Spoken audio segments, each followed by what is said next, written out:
Of the Making an Impact podcast. This is last week's impact today, or last week's impact this week. I'm gonna have to come up with a name of it because if we're doing this shit on Tuesdays and the new show's on Thursday, that ain't exactly a lot of turnaround time. So, by the by, new idea. There's a lot of dumb free wrestling on Tubi. I'm thinking we should check some of that out because like there's some called like No, man. WEW and like Hardcore Legends and then like something I, else. got, I think I might end up having to send you like a gift basket or something. I'm like, Tubi is like this secret treasure trove of crap from Mm-hmm. out that got childhood stuff on it and stuff. Because I fell down another YouTube rabbit hole about this channel that told about the history of all our favorite shows growing up, like Thundercats and Your like favorite shows show. like Viper and yeah, VR Troopers. We are Um, VR Troopers 3 Virtual Reality. Why do I remember? I haven't heard that theme song in 20 years. Get out of my head, Saban. it's like, damn it, Saban, it's just all you had to do was just all that time you were using other footage and you knew it was gonna run out. I mean, isn't that what happened with Beetleborgs too? Exactly. It's exactly what happened with Beetle Wars. And then the freaking they I loved Forever Red, but the fact that they repurposed those suits for that fight, The Beetleborg villain suits. Yeah. yeah. I'm like, I'm like, And they damn. could have just literally have used like the villains, like they own the rights. Just be like, yeah, this is what was his name, Serpentor or whatever. No, it wasn't. It was Yeah, Black Manta or yeah. Manta Ray or something like that. I appreciate Saban for everything he gave us, what he could give us, but I'm like, Hasbro has got to redeem because I wanna. They just knocked me off of the with Power Rangers being on Nickelodeon. Like I'm at a maturity level where I'm past that now, so they got to bring it up. I wouldn't mind. Like I wanted to go back and rewatch the one with the pizzeria. I think that'd be interesting. Oh, you Yeah. talking about Jungle Fury? Yeah. Yeah. I don't know why. I'm just like Power Rangers in a pizzeria. All right, I can dig that. That's actually still good, even though they suits look like PJs. It makes sense because it's kung fu related. Um, I saw something. I forget completely what it was, but it was like they were talking about one of the series, and they're like, here's so and so, and he's the brooding one, and here's so and so, and she's the pretty one. Here's so and so, he's the sciencey one, and then yeah. here's this one guy, and what is he? And then he just cut to him going, "I'm Scottish," and I'm just like, The archetypes just got severely repetitive. The morphs have gotten overcomplicated, and they just keep repurposing in the Dino theme. I'm like, y'all peaked at Dino Thunder. Trust me, I know. Let it go. Marcus is a Power Ranger historian, so I buy that. I buy that. That's the season they brought Tommy back. Yeah. See, and here's the thing. I think they really screwed up by not continuing on with the timeline because they jumped to different universes. That's dumb. Don't do that. Don't do that. Don't do that. What are you doing? Stupid. Anyway, although I will say this, I think the Power Rangers might be the first ever science fiction-y thing I've ever watched. So like, it's always gonna have that place. Like, it brought me into this reality, good or bad. I don't know. Yeah, Maybe I could have I'm been with like a you, man. microbiologist or an Olympian if I hadn't watched Power Rangers as a kid. I don't know. Papa, There was I've Bill discovered Nye. another cure for another disease that was thought to be incurable. And that's 24, no less. Like we was all in the Bill Nye, and then we found out about teenagers with attitude. I'm like, it was kidnapping, sort of, is what you did. There was no Yeah. profile. Gave Alpha no time. You have a little slave that you just call numerals. Because he's not, Alpha 5's not a name. It's the next one in line. Alpha's the name of the droid. Five's the number. Because then we got Alpha 6. We was just, hey, yo. And I'm like, what is this? Remember that? Do you remember? Remember when Alpha went straight hood? Am I the only one that remembers that? Oh man. I want to say it was like for Turbo. It was like Alpha's No. cousin or something like that. Yo, y'all need to listen to Dimitri. You're supposed to be the Power Ranger. Like, It Jesus, was like everything. it was like half Bronx and like half Italian. Like it was like if they Yeah, combined a stereotypical version of Marcus and a stereotypical version of me, because I'm Italian, into a character. That's what it was like. I'm It's like, what are they doing? it's so bad, and they replaced it like, and then Demetria was the one that all she did was give them answers as questions because they wanted the Rangers to figure it out. I'm like, y'all wait till the season y'all debut of the black guys, the Red Rangers, to do this. The season is trash. They got trapped in the pizza. The kid that grows when he morphs is the smartest one because every time something goes down, this must be Divatox. No shit. Well, to be fair, he did replace Rocky. You're So not he's wrong. right. So like he's already on the uptick. The forgettable Red Ranger. Yeah. I liked Rocky, but Rocky was pretty house. Shame no one was home. Like it's another explosive device. It must be Divatox. No, really? Because she doesn't do anything. I'm just saying, man. Like when your leader is talking to you in riddles, she wants you to die. Should we go fight Divatox? That might be the thing that encourages you to do the thing. What? And to follow those two phenomenal series of Mighty Morphin and Zeo, to have Divatox be the one who actually beat him, Jesus. Right? And then they don't even follow up on Divatox. They're like straight on to the giant lava monster now. In space. Like, hey, ain't that Malagor from Turbo? No, it's not Malagor. No. No, we didn't repurpose the villain from Turbo. He's a completely different character who just happens to be like, what do they say? He was like his cousin or some nonsense. Like they're the same species, but I forget. Like I stopped watching on Turbo because I was like, this is dumb. And then I came back for a brief second for In Space, and I'm just like, I made the right call. Because like usually like they would only replace like a few members. Like originally they replaced Zach, Jason, and Trini with Aisha, Adam, and Rocky, but they kept Tommy, Billy, and Kimberly. So I was like, all right, cool. And then they replaced Aisha with Tanya, or did I flip that? Was it Tanya first and then Aisha? Because one of them, because I think it was Aisha.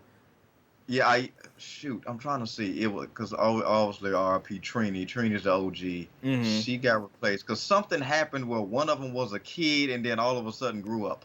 So Aisha or Trini, not Trini. Aisha or Tanya. I think it was Tanya is definitely in Turbo. Okay, so Tanya was so I remember this because even as a kid I thought that was the dumbest shit ever. I'm pretty sure Aisha went back in time and met like a young child, Tanya, who was from the Serengeti, and then they switched places, and Tanya became the new Yellow Ranger. And I'm sitting there going, that 9-year-old girl just went to 19 whatever Africa, unvaccinated, who has no idea about the reality she's just walking into. No internet dial-up, obviously, but still, no electronic cars, no electricity. You know, you're in an outhouse. Like, this is like, because like, if I remember correctly, it was like 1920s Africa or something like that. Mm-hmm. Like, what are you doing? Who would let a child make that decision? Because you remember, Tanya, I think Tanya was the one who came over from Africa. She wasn't like one of the Power Rangers who was like 18 or 17 and then it was turned into an 8-year-old or whatever. She was literally like an 8-year-old. And then she got aged. Yeah, because she came over still in her African. Oh my god. Yeah, she had like the little headdress and the little thing, and I'm like, oh.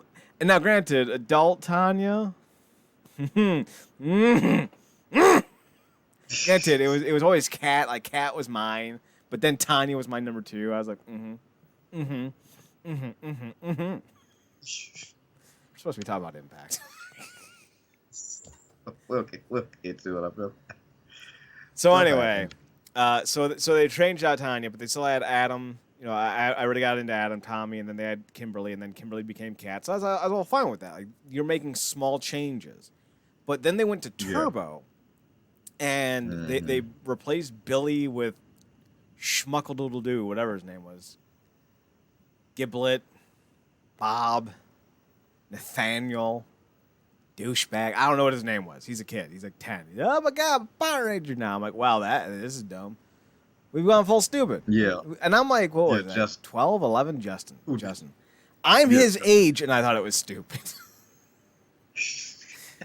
But all right, you still had Kat, you still had Tanya, you still had Adam, Yeah. you still had Tommy. What were you gonna say? No, because the transition was actually the Turbo movie Mm-hmm.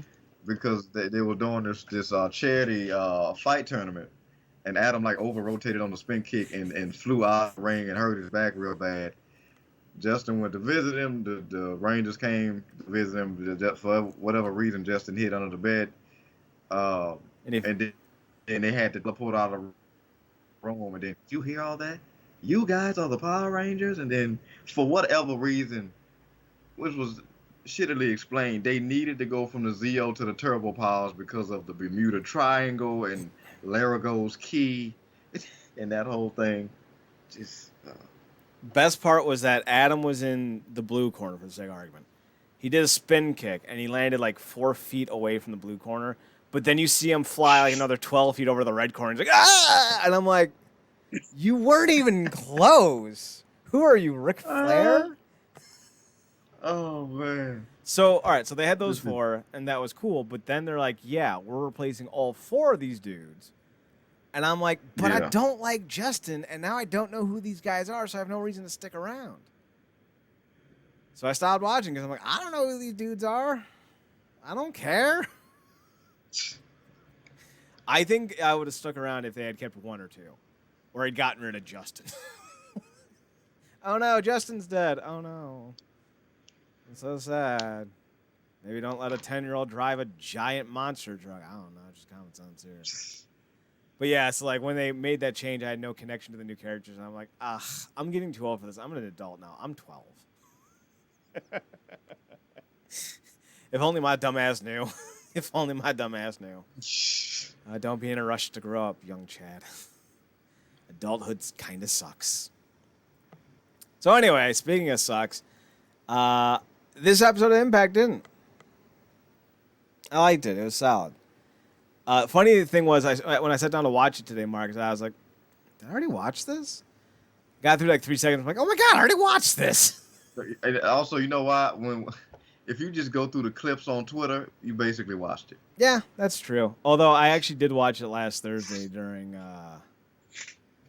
I don't even know why I was watching it. I just remember that I was like, oh yeah, Impact's on. We'll watch it, and I watched it. And yeah, so we opened up this week's show.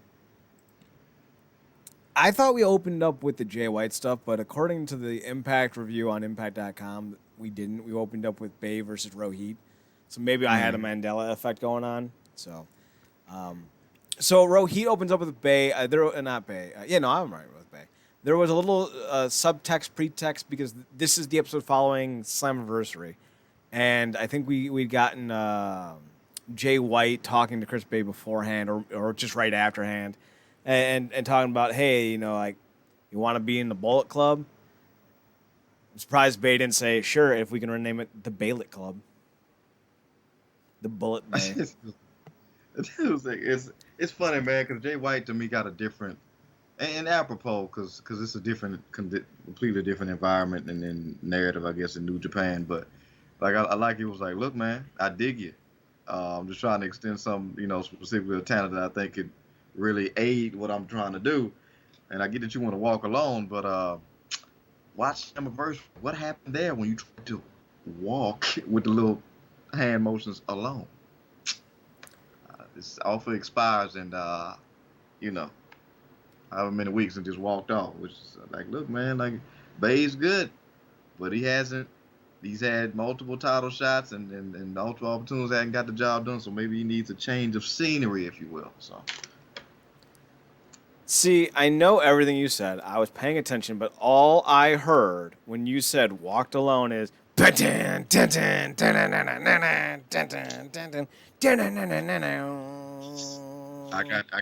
but forgive it because it's one of the best. And now, anytime I hear the song, all I can think about is freaking Xavier Woods. Why? Because when the WrestleMania Batista came back, they was doing a rehearsal and playing his music, and he just sung along with it crazily. He sucks at dirt. I love it though. I think I'm gonna send you that video, dude. See, whenever you bring up Xavier Woods out of context, there's only one video I ever flash back to. I'm just saying. It's not what I Different type want of to flash pyro. back to. People power. So Bay gets one over row heat. Jay White comes up to him. He's like, "Hey, join." He's like, "Maybe." Then we get Don Callis. He's backstage, and he's all like, "I'm worried about Kenny Omega's health. No, thank you." Now we got Jay White. No, thank you. So things are percolating. Things are percolating. Then we get the showdown with Mickie James and Deonna Purrazzo, and Deanna's like, "You're kind of mean. You interrupted my celebration, and I'm somehow the villain." And Mickey's like, "Church, respect. No, I get it. No, yeah. I interrupted your moment, then I kicked you in the face. Big heel over here." Then Gail Kim comes out, and she's just like, "You two talk like morons." She brokers a conversation between the two, and agreement is set. Deonna Purrazzo will be at Imper. I miss doing that. And Gail Kim will also be there, apparently, in some capacity. Maybe she'll be helping run the show. Maybe she'll make a guest appearance. But Impact and NWA are working together to bring about Empower, which is happening, I think, in, September, October? Something like that, yeah. Jubilary? I don't know. It's like the new 13th month I'm throwing out there, just seeing how it tracks. It's going to come between March and April. It's going to be 4 days long. Well, as a longtime DC fan, I know Nebby very well, although we're coming out of that. Nebuary. With the deep cuts. Marcus, what do you think of the announcement, essentially, that Impact, Empower, Gail Kim, Deonna Purrazzo, and probably someone else, or some others, will be joining up at the NWA event? I dig it. You know me, man. I like collaboration, specifically when it's equally beneficial on both sides. And I like this little thing between her and Deonna because clearly, I would hope that they're clearly going to do something with her and Mickie, because the way Deanna's attitude is set up, she's gonna get that slap back. Mm-hmm. She's gonna play along. She's gonna play nice. She's gonna go there and and have all that bravado on in her, because obviously, in her mind, it's all about her anyway. Um, she probably don't even think they should have the show unless they was gonna invite her. So, it was cool, and they built some of that energy, before Gail came out there, and very much appreciate that Gail is still heavily involved with the women's ongoings, and yeah, I dig it. So I don't know exactly what they're gonna do for the show, but hopefully, like I said, whatever they do, maybe Mickie tries to come out there and thank her for participating and do her thing, and she extends a hand, and Deonna gets a slap back, and then it's on from there. Part of me hopes that's the main event, but we'll see how that goes. Camille is the NWA Women's Champion, so I would imagine she'd be in a top match as well. We get a preview for the Drama King, which is going to be the new moniker of Aiden English. I think he's set to debut in this Saturday's Homecoming event. Okay. So we'll see how that goes. Then we get a 6-person tag. It's Brian Myers, Sam Beal, and Tenille Dashwood versus Matt Cardona, Jake Something, and Chelsea Green. This match sucked. I mean, it maybe didn't. I don't know. I just, I tuned out in this match. Like I just, the people I cared most about were Beal, Something, and Caleb with a K. The rest of them can take long walks off short piers. Thank you very much. Although, went to pee and came back. What's that? Yeah, I went to pee and then I came back to exclusively listen to Don Callis. I mean, not Don Callis, D-Lo and Matt Striker. Matt. Yeah. Those two are great together. Yeah. I had some serious concerns about D-Lo being the color commentary guy because his promos were never always that great. He didn't really have a lot of bombastic personalities during his heyday, but he is like a great color guy. Like, honestly, his commentary has been simply fantastic. I didn't think he would blend in this well and take to it as well as he has, but he has. And I do think some of that's on Stryker. Like, Stryker's the Shawn Michaels of commentary. He can get anyone to sound great. because he sets people up to sound smart, not because he's playing it down or because he's stupid or making himself seem uneducated.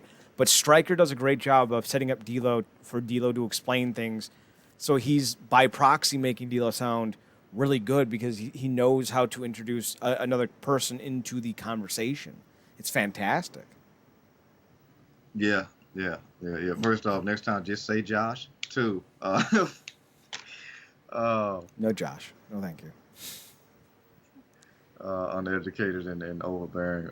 Yeah, because I liked Callis and Josh mostly because it was the whole hour was just Callis crapping on Josh, but he actually enjoyed these two together. And one thing great about Striker, not that he's just like severely educated, but he's always genuinely marking out for stuff. Mm-hmm. Like genuinely, it's not just forced crap. It's not trying to make himself feel cool. He's literally enjoying what he's watching. Like I'm just smiling as can be on this little ass screen, and of course watching it, in the ring. But yeah, he's genuinely excited to be there. I was worried about D'Lo initially because I hope I don't hear his head moving. You're talking about the real deal now. Still remember, never forget D'Lo. But yeah, you're right. Josh Matthews was very self-deprecating, and he would always reduce himself to make Madison Rayne seem more important. And that's not a shot at Madison Rayne by any means, but I'm just saying, like, there are two ways of making your color commentary partner look good. One is by putting yourself down, which just makes you look terrible. Or like Stryker does, build him up through conversation and throwing him great opportunities to express what he knows about the business. That's what Stryker does, and he's fantastic at it. We did get the return of Taylor Wilde. She ends up being the catalyst for why Chelsea Green gets the win. She hits the Unprettier on Beal, and I'm sitting here going, of course she used the Unprettier. I don't even remember if she did use it before an Impact, but I just remember Michelle McCool used to do the Styles Clash. Remember that? Are you talking about the move that she invented? Gotta say that because if I don't, the IWC will seek me. They will seek me. I'm laughing because like I'm sitting down and I'm like, all right, Marcus, here's the roadmap, and you're like, we're going to Chili's. I'm like, yes, but I didn't even set you up for it. And you're like, no, it's cool, we're going to Chili's. I already know. And I'm just sitting there, but like, I had like 20 minutes of dialogue that you just jumped in front of. But yes, the move she once claimed that she invented. I think her exact words were, "I was working on it in practice, so like I didn't steal it from anybody." And it was like 2008, and we're all like sitting there side eyeing her, like, "Bitch, please." you were goofing around in practice, and it just happened.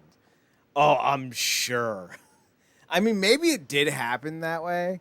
Like maybe because like I don't believe for a second Michelle McCool ever watched wrestling, even when she was wrestling. I think she had about as much interest in that business as anyone has ever had, but not.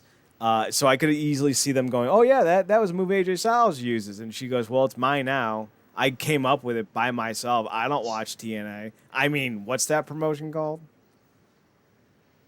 So yeah. Anywho, then we cut away and we go to Jay White. He's now in the ring. Let me get the right picture up. And he had a really solid promo, and I don't want to, I don't want to do my usual Jay White putting him down bit because I'm trying to be as copacetic and as, what's what I'm looking for, sincere as possible when I review these things. I may have some fun, but I want people to respect my authority. It was a good promo. The fans were super into it. He was super into it. Like, everything seemed to work pretty damn well. The Good Brothers come out, and they're like, "Hey, you want to join the Biz Cliz?" And I'm sitting there going, God damn, no one thinks that's cool. Like, Luke Gallows, the dude that was picked on for his entire life for being overweight and stupid, and then he got tattoos and lost some weight, and he's all like, now I'm super cool. But everyone's like, no, we didn't pick on you because you were fat and silly looking. We picked on you because you're an asshole. Because he's still an asshole. He hasn't. Real quick, there's some real iron in the fact that was his real life, and then he got paid to play a character that was fat and stupid. Was it a character? The world may never know. 1, 2, 3. 3 people say you're an idiot. They talk about the new era BEYllet Club. You know, hey, join, don't join. We're gonna fight, don't fight. And then they all start brawling. Then Chris Bay runs down and he's all like, "Chris Bay to the rescue!" And he runs in and him and Jay White fend off the BEYllet. I want them to put their hands in front of me, and every time they say BEYllet, I'm gonna hit them with a tack hammer. One way or another, I'm gonna kill the idea. One way or another. Yeah, I do think there's something very interesting about now because there's been so it feels like ever since AJ literally got kicked out because that was always that became a yearly thing. Um, there has been this like kind of off and on vagueness about Bullet Club that's kind of persisted ever since, and I do like the whole narrative of like that Brown was talking about on commentary like this is a clash about the old narrative of Bullet Club versus the new narrative, and the fact that Jay White wants to be the leader of the new generation to take this faction into a better era. Because it's, I mean, after basically the elite basically defected from Bullet Club, Mm-hmm. and then what was left was, kind of what was left, but it's never really been as strong as it's been in years past. So, and obviously Jay White kind of used it as a vehicle, and Evil joined. He's there.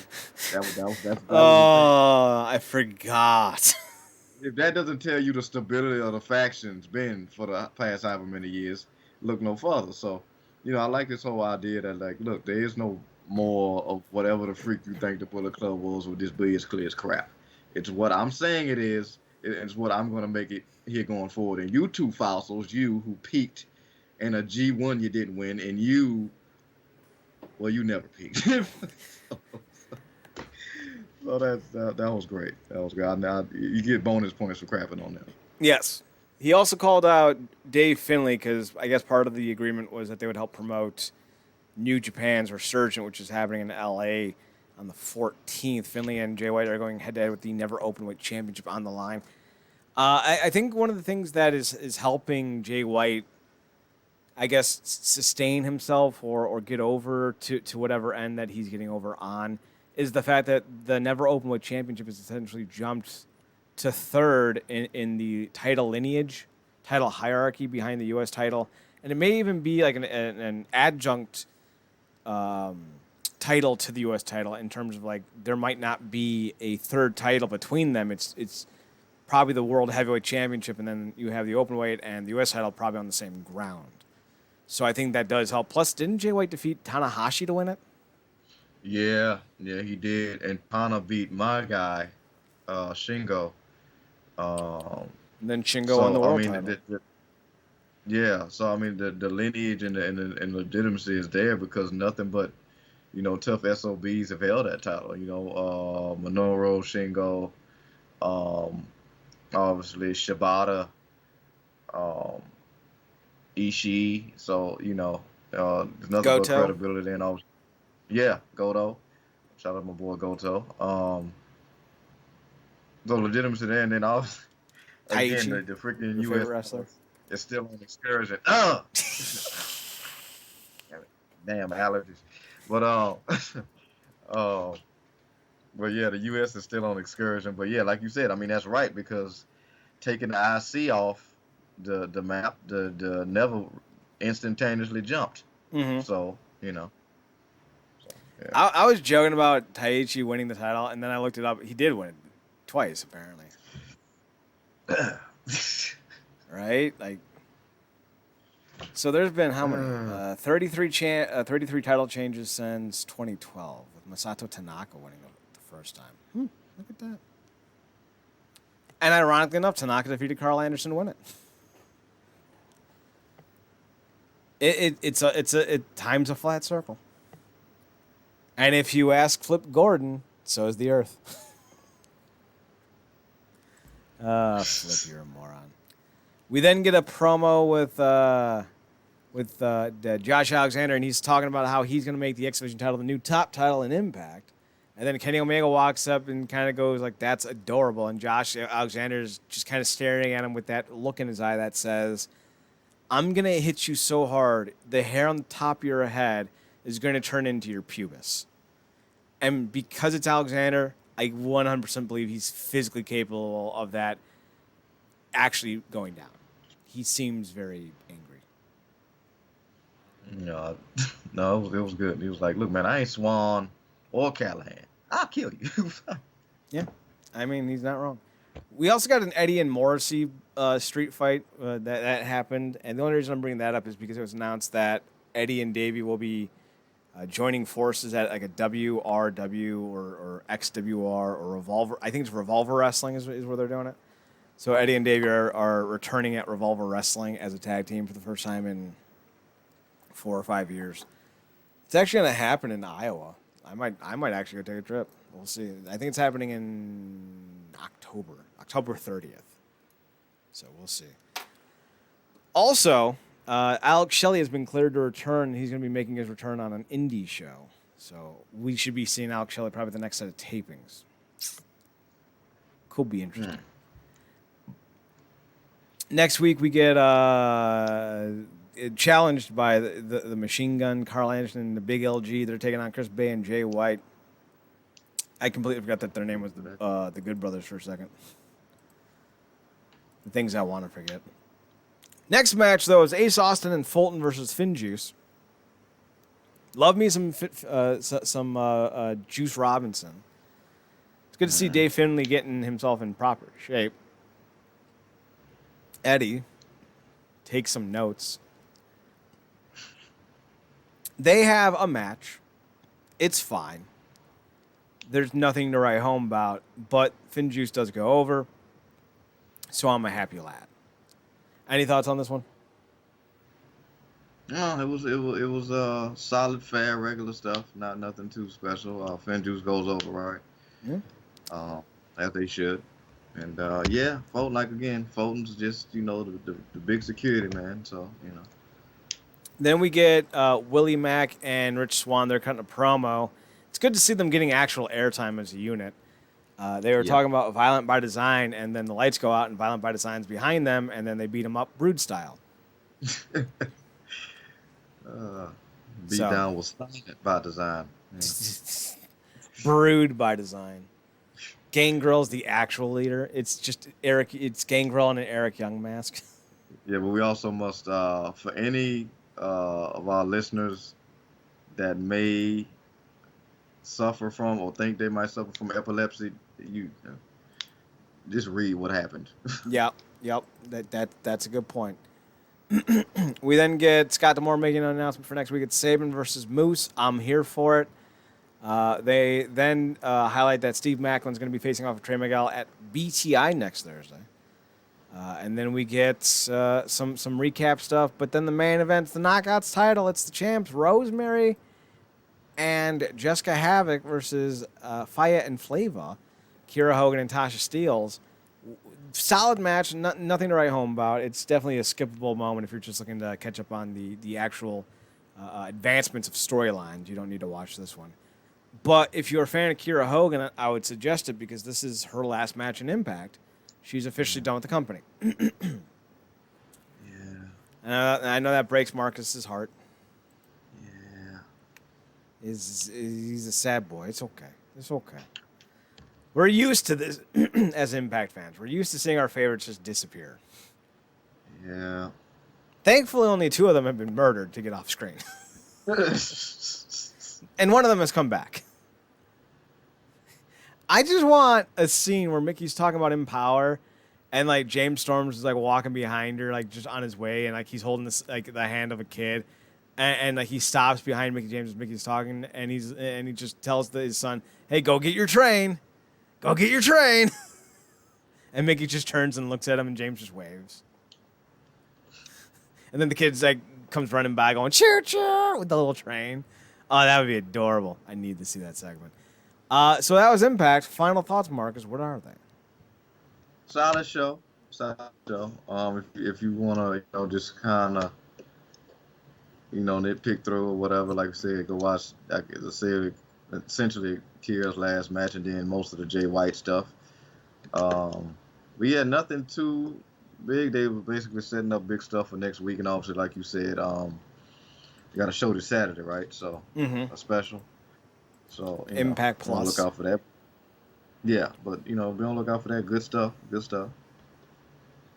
That takes us to the next portion of our twitch.tv / wrestling underground portion of the show. We're going from Impact Wrestling. This is the end of this.